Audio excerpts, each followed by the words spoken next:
श्री नृसिंह सरस्वती चरित्र अध्याय 23 शुष्क काष्ठास संजीवन।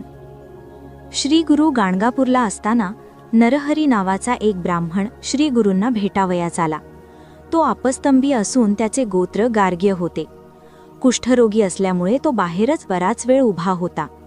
बाहेरचे लोक त्याला बाहेरच्या बाहेर हाकलण्याचा प्रयत्न करीत होते। तो नरहरी काकुळतीने सांगत होता, मला श्री गुरूंना भेटायचे आहे। मी तुम्हाला स्पर्शही करणार नाही।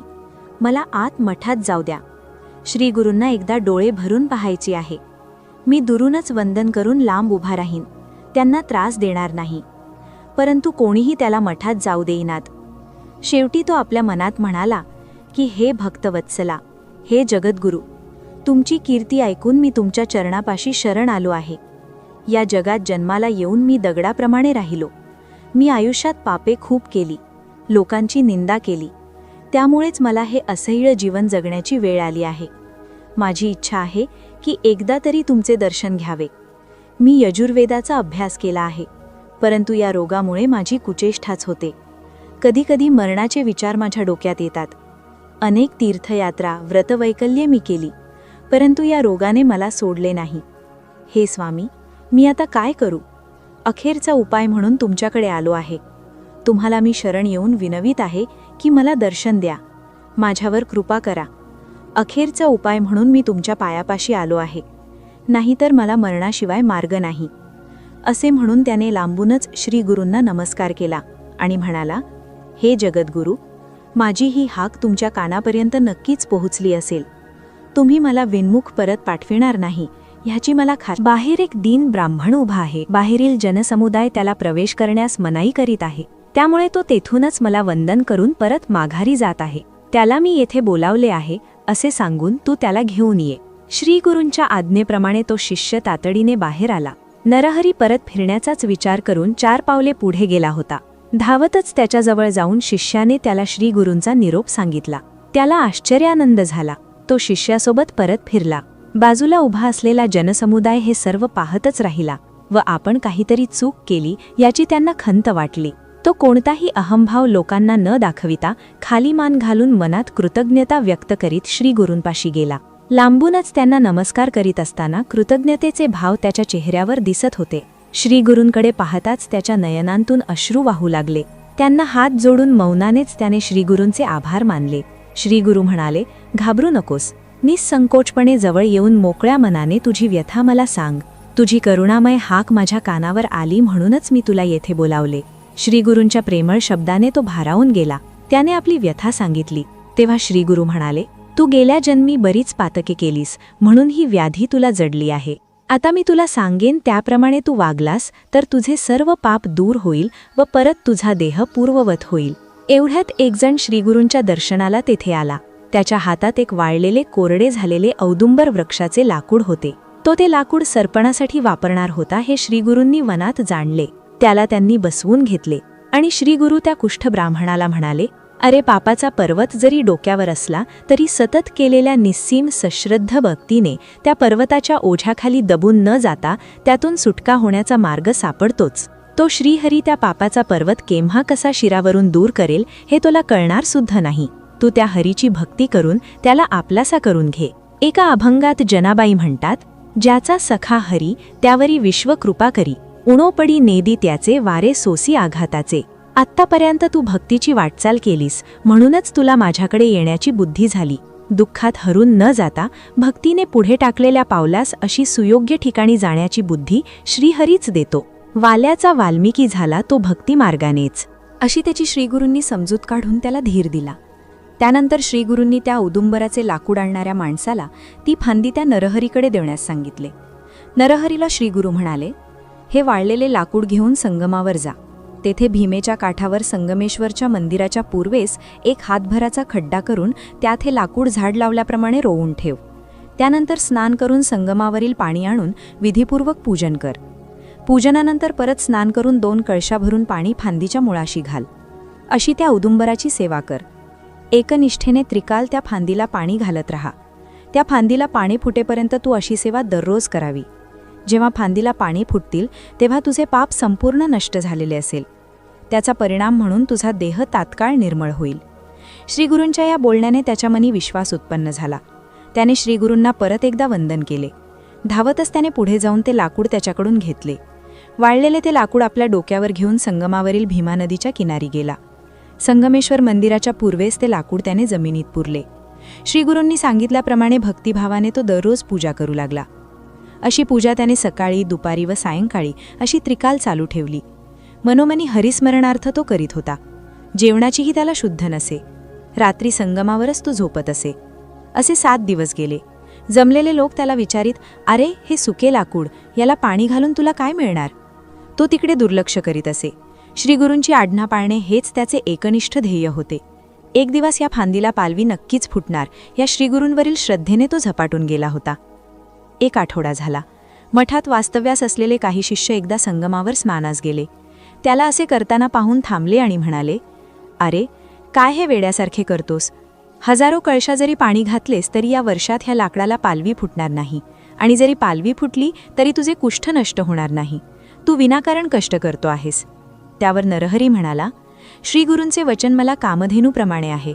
ते असत्य कधीच होणार नाही. त्यांचे उद्गार केव्हाही सत्यच होतील. मी माझ्या मनाचा निर्धार केला आहे. त्यांच्या आज्ञेप्रमाणेच मी वागणार. मग यातच माझे आयुष्य संपले तरी चालेल.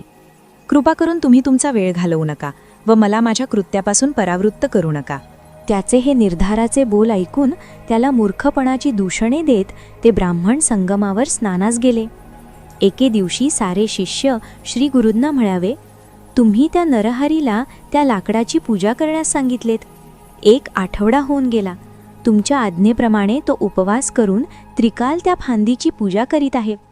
आम्ही त्याला परोपरीने सांगितले की तू हा मूर्खपणा बंद कर, विनाकारण देहाला कष्टवू नकोस, परंतु तो निर्धाराने तुमची आज्ञा पालन करीत आहे. कडकडीत उपवास करून तो त्रिकाळ पाण्याच्या कळशा त्या लाकडाला घालीत आहे. महाराज, खरेच का त्या औदुंबराच्या फांदीला पालवी फुटेल? तेव्हा श्रीगुरू त्यांना म्हणाले, तुम्ही येथे मठात व्यर्थ दिवस घालवलेत. गुरुवाज्ञेत ढवळाढवळ करू नये, ते महान पातक ठरते. ही साधी गोष्ट तुम्हाला कळत नाही? तुमच्या अंतःकरणात जशी भावना असेल तेच तुम्ही प्राप्त कराल. संसारातून तरुण जाण्यासाठी गुरुभक्तीसारखा दुसरा पर्याय नाही. तो योग्य आहे की अयोग्य हा विचार मनात आणावयाचा नसतो. त्रयीमूर्तीचे ध्यान मनात आणून भक्तिभावनेने सेवा करावी. तुम्ही गुरु हा एक साधा माणूस म्हणून त्याच्याकडे पाहू नका. गुरु कसे वागतात ह्याचा विचार आपण करू नये. गुरु म्हणजे साक्षात ईश्वरच असा मनात विश्वास बाळगून जे गुरुचरणी शरण जातात त्यांना श्री शंकर नेहमी प्रसन्न होतात हे समजून घ्यावे.